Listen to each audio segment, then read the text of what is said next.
Should we go frig him up? Yeah, let's go mess them up here.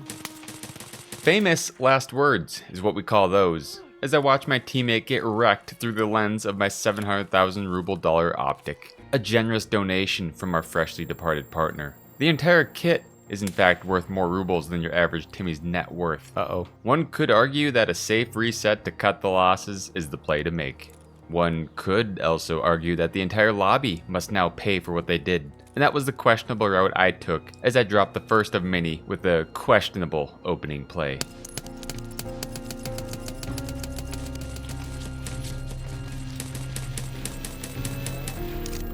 My 400,000 ruble dollar helmet tanks around to keep me in it as I scramble to my injector case, filled with yet even more expensive extravagance. Whoops.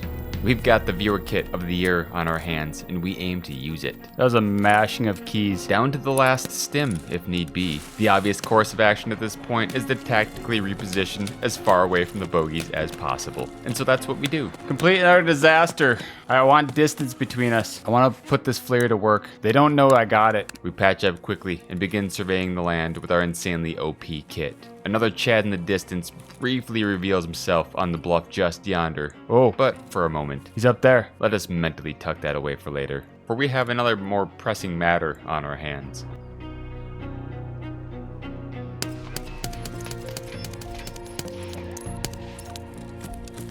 This is something else playing with this kind of artillery, I will say. I think there's another one still. Body there. Patience is a virtue, but time is money. And after a quick minute, I move into cash out on the first of many. I'm thinking loot and scoot, yeah. It's fairly mediocre, to be honest, but I'd pick his AK clean nonetheless before skedaddling on out. Mediocre gear. Back at the waterfront, we get another freebie, What's going on there? as an unfortunate soul wanders through on the low side. This is usually a safe way to play it, but this is not a usual lobby. Might have been just a scab, but whatever. Maybe not. Let's get back to the Chad on the bluff. With the amount of activity going on around here, there's a high likelihood that he is still haunting that same area. We triple tap him just to be sure, and then it's back to the water to resupply and relax for a minute. Woo! Which is about the length of time we get until the next inquisitive individual shows up. Now that. Whoa!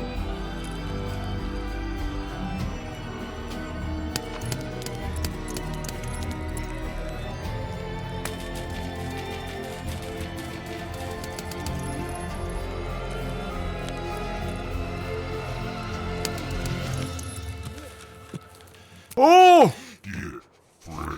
Which one? Green? I finished the last engagement with a nice little point fire, just in case the folks back at home are starting to think we're a one-trick pony here. A lucrative loot session commences as the greatest enemy of all, time, Oh my goodness. begins to tick down. LPS, don't want it. I mean, LPS is good, but like, I do strictly big boy ammo now. I don't know about all of you, but looting under pressure is probably the hardest part of this game. Running calculations for each item against the entirety of your existing gear can be a taxing exercise, while simultaneously weighing the weight of it all. Yeah, we gotta move. 5 minutes left. The loot is aplenty, but my dearly departed duo has me covered once again, as I pop stim after stim and float out a raid with a solid 80 kilograms of gear on my back. Oh, it's not a scab.